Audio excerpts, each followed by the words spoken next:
right after my awakening in Ann Arbor, Michigan, right before I left my apartment. So I decided after my awakening, I told my family exactly what was going on. I told them, well, this connects to this connects to this, the people that claim to help us on our planet really are the ones that are trying to control us and separate us, and aliens are real and all this stuff. And my family looked at me like, and so they didn't get it. And I said, you know what, I'm going to go on a walkabout. I'm going to go find myself, follow my intuition, knowing that intuition led Einstein and Tesla to their greatest successes. I said, screw it. Wherever my heart takes me, that's where I'm going. No matter how scary it seems, no matter how fearful I may get, I'm going to choose courage every time. And so, I hopped into my little Ford Fiesta, which this isn't the one that I have, but it looks very similar. Oh man, I love my baby. It ended up getting totaled, and I'll talk about that at one point. It was a very interesting experience, but it even had black rims like that. But I packed everything that I could use for a long-term journey, not knowing when I was coming home. And I had things like camping supplies. So far I'm doing good, nothing too crazy. Packed away in my car, packed a bunch of food up, and going across the states, I was like, yeah, I'm going to hang out with some of my good military buddies, so I decided to pack my hunting rifle. Oh no, wait a second. If I just told my family something and they think I'm crazy, maybe this wasn't something I should be carrying with me on my travels. So we'll get to how that worked in my story. But at the time, I thought it was completely innocent, being a former soldier, and I didn't have ammunition. It was a 30-30. You can check on the internet. There was a 30-30 ammunition shortage right at that time, beginning in 2021. So I was like, I didn't have rounds, so I'm good to go. And so I ended up following my heart, and it led me to Chicago. And something very interesting happened there to me. So I was in downtown Chicago, and I was trying to find my friend who I had roomed with at one point, and my intuition didn't really lead me where I thought it was going to lead me, because I had expectations at the time. I was still learning how to let go of attachments. And I decided I was going to get some Chicago-style pizza, because it's one of my favorite things. And somehow, some way, my close family members found out where I was, and because they thought I was having a schizophrenic break, they called the police on me for an alleged wellness check. So when I was formulating my theories, I felt like this, or I felt like this, or maybe even this. But my family, they saw me like this.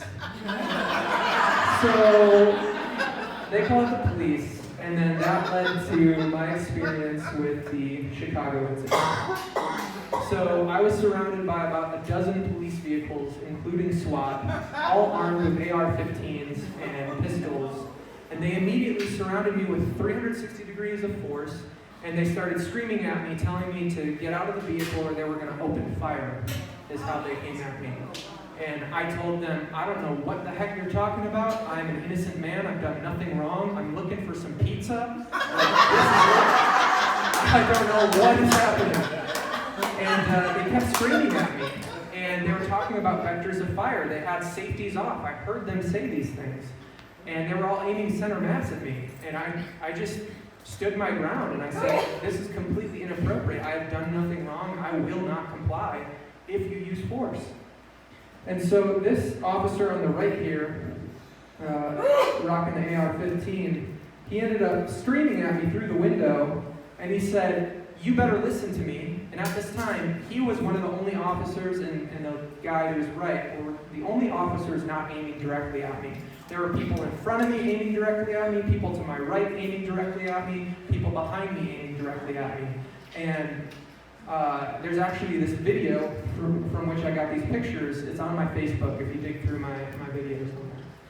And so this guy right up here, that's kind of hard to see, he yells at me. He says, you better listen to me. and every fiber of my being lit up with energy and adamance. And I said, no, you listen to me. And every single officer simultaneously took a step back and lowered their weapons and looked at me like, who the heck are you? And like that, everything shifted. Suddenly, all the weapons were put away. They sent over a sergeant that was like a father figure, and I started telling him how we were going to proceed and how I was going to comply. And he was like, okay, we're just here to help you out. And I was thinking like, yeah, wellness check my ass. Like, who sends SWAT to a wellness check? And so that was the first time that I was ever able to experience my true power, our true power. And I want each and every one of you here to know that that ability lies within each and every one of you. And all it takes is choosing courage. Choosing everything that is high vibrational, courage and above, compassion, forgiveness, love. And each and every one of us can do it. So my adventure continued to go talk to this guy. I know not everybody thinks he is on our side or thinks that he's the greatest guy in the world. But I do want to take a quick moment to let everyone know that I have a very interesting perspective on him, and it's very heart-guided. And it's that, to me, in this reality, he's kind of like our Tony Stark. I think that he's lost in the sauce, was born into a family that was extremely dark, so that he could have an experience that was much harder than most would go through. And I think that with the information he's being fed, that he truly thinks that what he's doing is right. And I think that the only way that we're going to be able to get through to him is show him unconditional love and compassion, and to show him the real science behind what is going on. And that is part of my mission. I mean, I'm just going to be real here. One night I had 3 back-to-back dreams where I was hanging out with Elon. And in the first dream, I was all nervous. I was like, Mr. Musk, I'd like to talk to you about some physics. And then the second dream, we were like at a gathering somewhere. And then the third dream, he was cooking toast in a pan for me. And I was just hanging out with him. So it's a very interesting reality we live in. It's exceedingly strange, I would say. But so I went back to my home in Ann Arbor, sold everything off, packed everything I needed into my vehicle, and I ended up just heading towards Texas. And I drove over 1,000 miles to get down there. And as I continued to follow my heart, the most crazy things were happening. Just incredibly synchronistic and, consciousness shifting. So I started listening to YouTube videos, and all these videos I never would have searched for just started popping up on my algorithm. It's like, what the heck? Okay, universe, I guess we're going to listen to this today. And I started stumbling across starseed videos. And I was like, what's a starseed? This is kind of cool. And the things that they were saying that were coming from these channelers were so heart-centered and so resonant with who I really am and what I was going through. There was even a reptilian interview that was like, they were afraid to release the actual audio, so they put it in these like robotic voices, but it gave so much information. It even talked about Agartha, the kingdom under the earth that Telos is a part of. And I didn't think much of it, but then the next video I kind of fat-fingered, and I was like, oh, okay, God, we're listening to this now. And it was 2 Air Force pilots talking about, oh my gosh, we just saw this UFO fly right past us. It was a cigar shape about 20 feet long. And I was like, oh my God, that's exactly what the reptilian woman in the interview just before this mentioned. And so it was the universe telling me that I could trust this information. And so I kept following my heart, kept listening to the videos. And at some point, I was going to get some gas. And I was driving through rural Texas, so if you miss a gas station, you're screwed. And I put it into my, anybody home? I put it into my... Is there another one? Yeah, well, I'll get it straightened out. Keep going. All right. So I put in the GPS coordinates on my phone to go to the next gas station, and for some reason I just missed it. I think there was some construction where I had to get over in the left lane, the stop and go sign people, and I just was guided past it. And for the first time in my entire life, I've ridden on 0 miles to empty probably 50 times at least, if not 100. And I've never run out of gas. But right as the starseed video was playing, that was talking about starseeds, you have to forgive yourself in this life and every life, or you will not be able to move forward. Right when those words came out of that video, I ran out of gas. And at that time, there was these, not full mental memories, but these emotional memories that I felt coming from my parallel lives. And I felt like I was here to kind of rectify things that I've done in my other lives. And so I felt all this guilt and this shame working through me. And so I did what any rational person would do in this insane situation, and I started bawling, talking to God. And I said, God, really? This is how it's going to be? How can I move forward if I don't atone for what I've done before? I need to make it right before I can forgive myself. And then from my heart, I could feel the answer, the response. It was, no. In order to move forward, you forgive yourself now so that you can. And just like that, I said, fine, God. I will make a vow to always walk forward in unconditional love, and I will always remember when I am able to finally gain those memories back, what I have done to others, and I will create consciously from this point forward. Something along those lines. And when I did that, the sky opened up, and the sunlight shined through. Those clouds ended up parting, going 2 different directions. And I realized that's exactly what I needed to do in that moment. And within 15 minutes, an officer just happened to be driving down that highway and had a gas tank in the back of his truck. And I was back on the road within 15 minutes of running out of gas. So I ended up making it to Austin, and I was absolutely adamant about getting the information that I had at the time to someone within Tesla. I didn't care if it wasn't Elon. I knew that they might be like, no, dude, you can't talk to him. We don't even know who you are. And so I went to the front gate hoping to talk to someone at the head of security, because I used to work in security for a year, and give them the information. I tried every email. I tried every phone number. Nobody was responding to me, so this is why I drove out there in the first place. And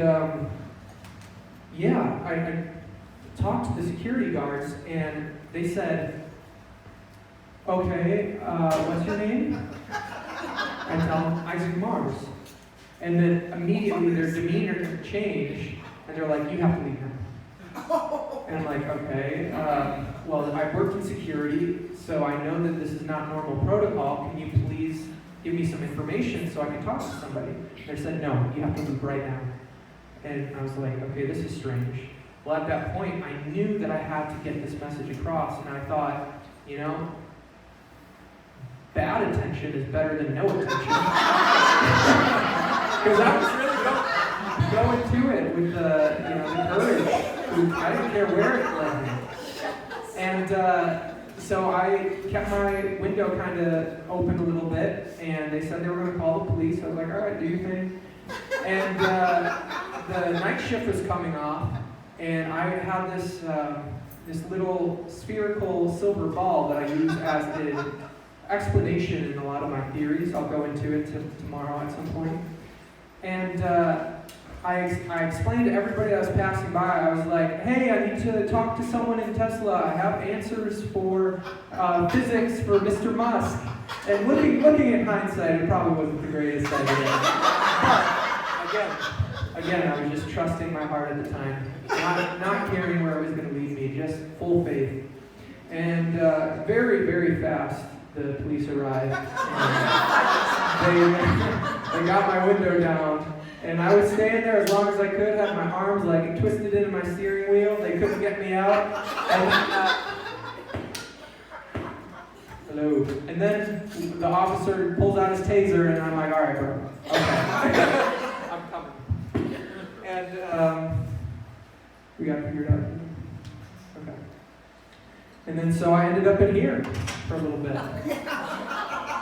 And while I was in jail in Austin, some of the most profound experiences happened.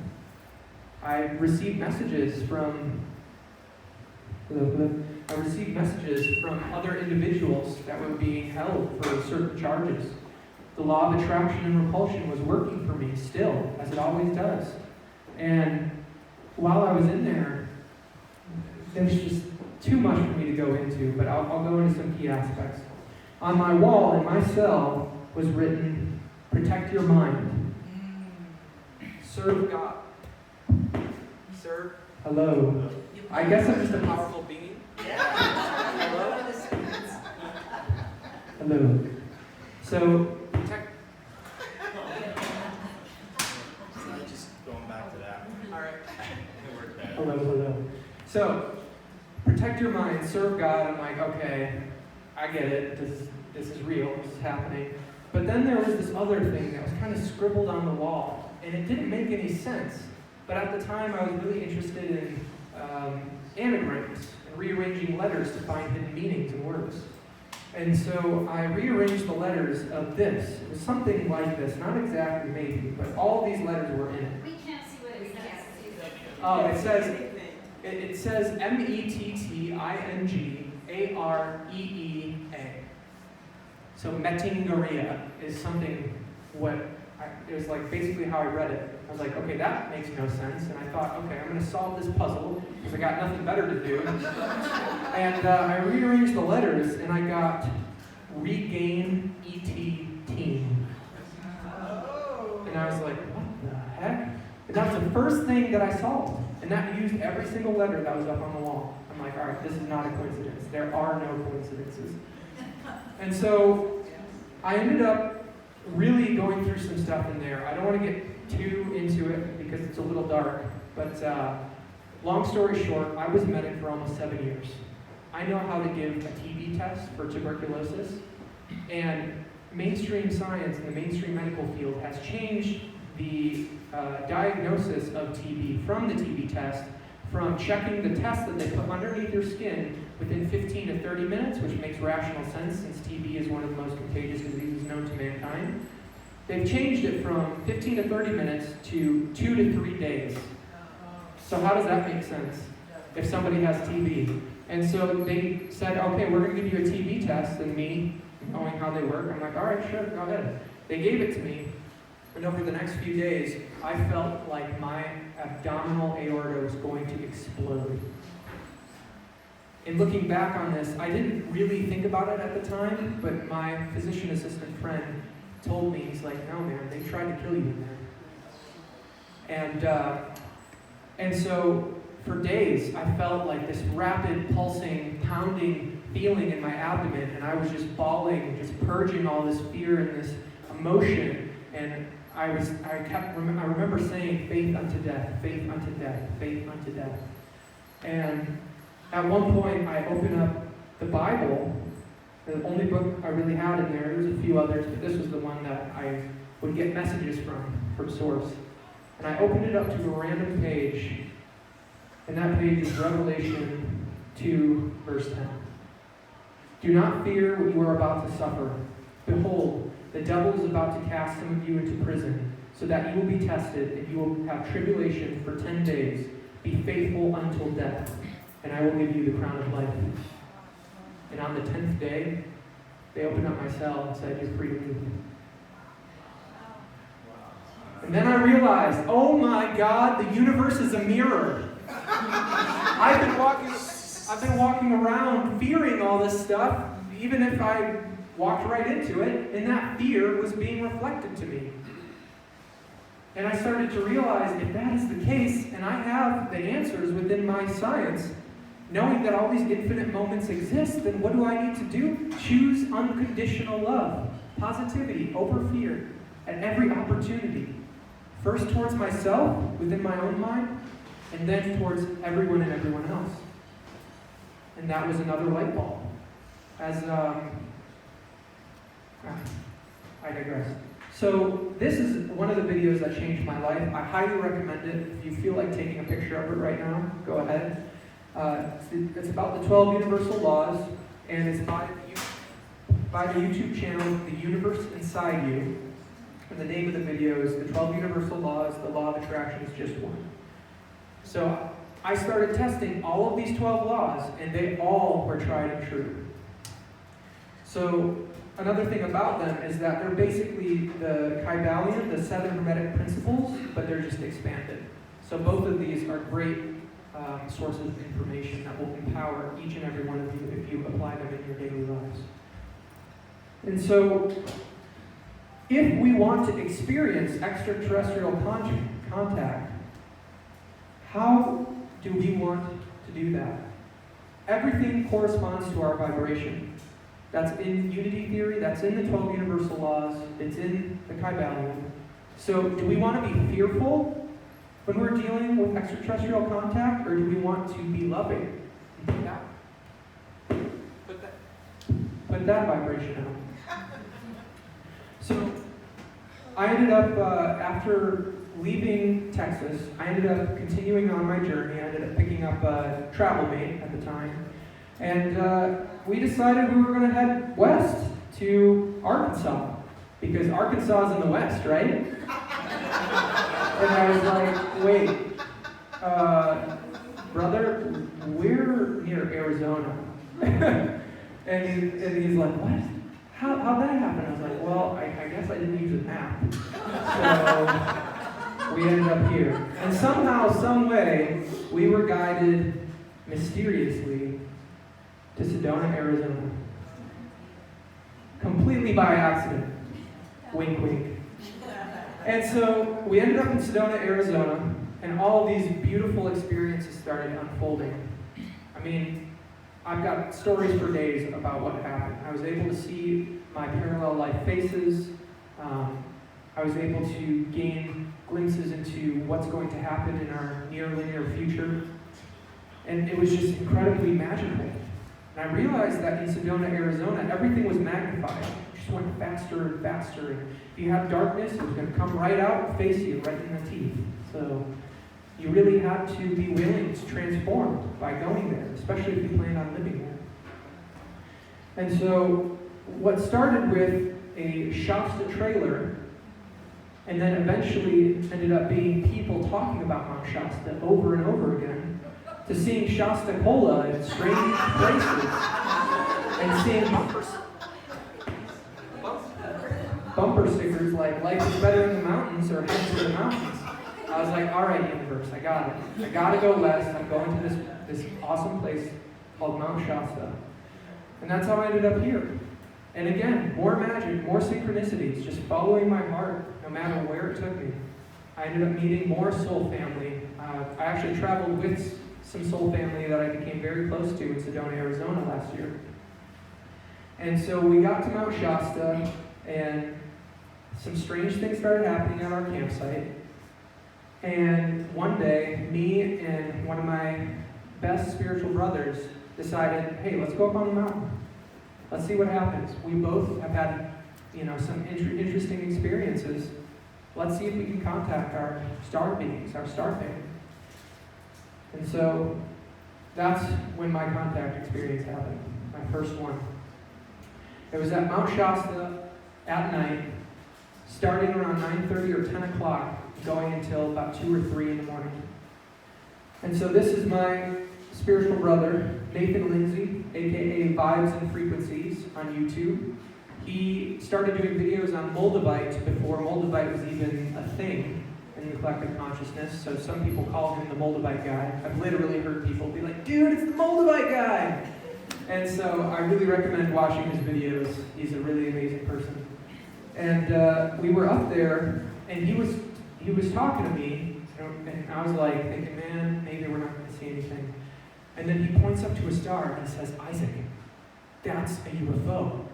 And I'm like, I'm pretty sure that's a star, dude. And he's like, no, that's a UFO. It's moving. Look at it. And my ego mind was like, all right, maybe your eyes are moving. Maybe it's an illusion. And I was like, all right, no, I trust Nathan. I really believe that it may be a UFO. And then I was like, oh my God, it's moving. It really is moving. And I thought, because I saw Stephen Greer's Close Encounters of the Fifth Kind documentary, which is really empowering, regardless of what some may think about Mr. Greer. And they said that they would contact the UFOs and telepathically communicate or simply verbally communicate. And so I was like, ask it to do something, bro. And he's like, make a circle. And it made a circle. And we're like, oh my gosh, we're playing with aliens. And it was just so uplifting. And I started noticing while we were looking up in the sky, this is a little simple representation of what we saw, that these stars were starting to gather in these little formations. We could see equilateral triangles and patterns of 3 and pairs that were definitely not stars at this point. And so we started interacting with these stars, and we were seeing other stars literally shift in from nowhere. And we're like, what the heck is going on? And we got to the point where we couldn't tell the difference between what were stars and what were ships. And then we started talking to them. And when we talked to them, Nathan would say, I remember him saying, who do you think they are? And I said, I think it's the Galactic Federation. And then they would brighten their ships up, and then they would dim them down again. And then he's like, what star nations do you think are up there? Who do you think it is? And then I would channel again. I didn't realize it at the time, but I was channeling their answers, and I said, I think it's all of them. And then they would brighten up again. And then they would dim back down. And then it started getting to the point where it was maybe 1 in the morning, and they were not being shy. They were moving around. And I literally could not see a single star that was not moving. And then they started getting real playful. And they started changing the colors of their ships. And they created this sort of, what is that? You know when people dance and they're like holding on to each other's hips, like a conga line. They did a conga line with their ships.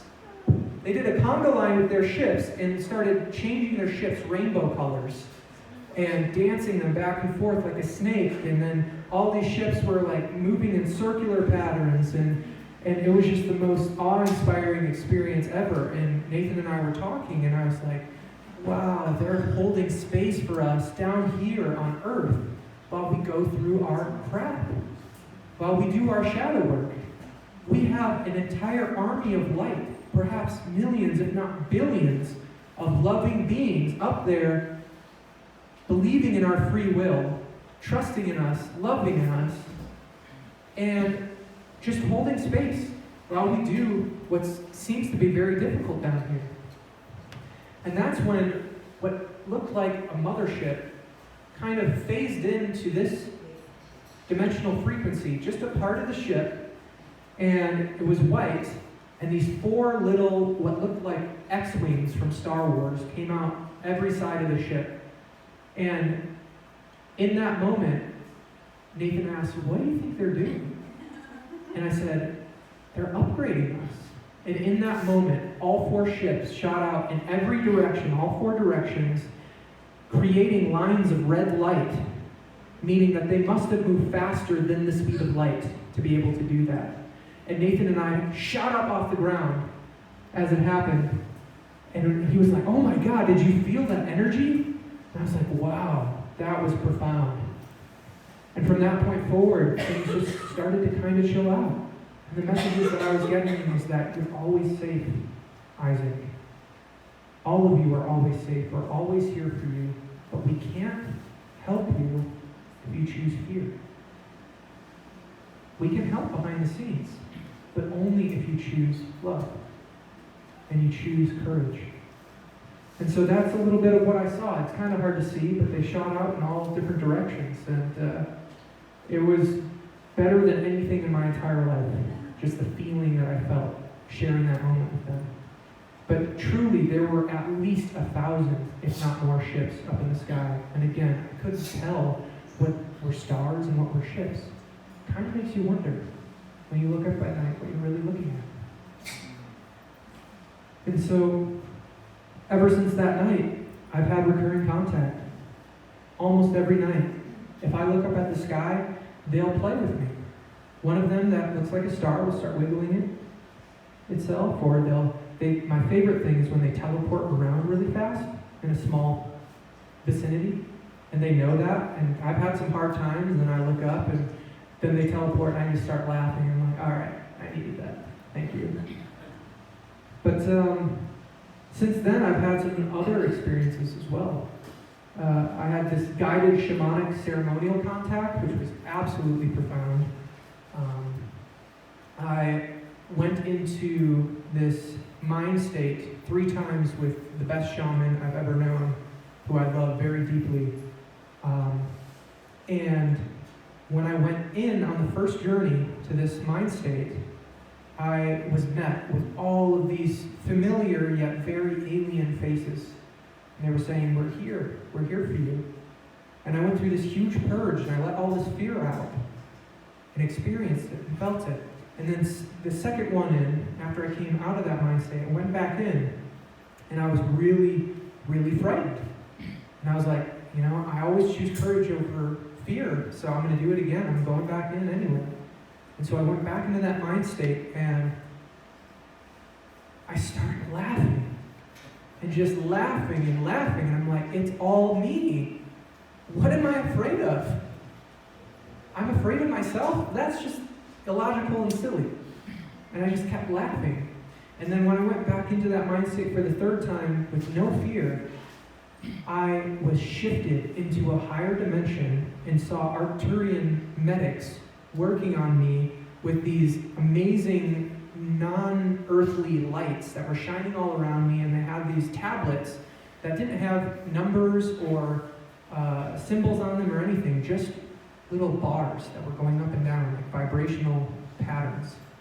And I knew that they were helping me. And I ended up getting telepathic contact from what I consider to be a benevolent reptilian being that was telling me, we are so proud of you for shining your lights. And for you to know that there is a whole lot going on for humans at the earthly level. But what we're doing at the galactic level is that we are healing timelines for the reptilians and the draconians, along with others. And so what is going on right now is huge for all of us, including our galactic brothers and sisters. And another telepathic vision came in too, and it looked kind of like this. It was a circular UFO disc type ship, and the message was, this ship is always with you, everywhere you go. Again, we can help you. We can help you in unseen ways, but only if you're choosing courage and everything high vibrational. If you choose fear, we have to back off. And let your brothers and sisters know that each and every one of them has a ship following them, always too, protecting them with their own family members from other parallel lives. So I think that's important to share with you. So it's very clear, as all of you know, we are not alone. There are many examples of our galactic brothers and sisters visiting us. And it's just the mainstream media, the matrix of society holding this information back. And what it's going to take is for all of us to be courageous enough to talk about it and to share our experiences with others so that we can finally get to the vibration in which we are reconnected again in the physical. And so, though we are not alone, I want all of you to know that you are not alone. This is very real as real can be. And again, I'm a spiritual guide. I'm here to hold space for anyone. I don't charge for my spiritual guidance. And I'm not here to mind control or, brainwash anybody. You take it or leave it. If it resonates, use it. If it doesn't, disregard it. Everybody has free will. You're all powerful, beautiful, incredible beings. And if you ever need anything from me, feel free to ask, and I'll do everything in my power to assist you. But yeah, how are we doing on time right now? You're almost. Okay. Well, at that point, I would like to open it up for any questions, if anybody has anything.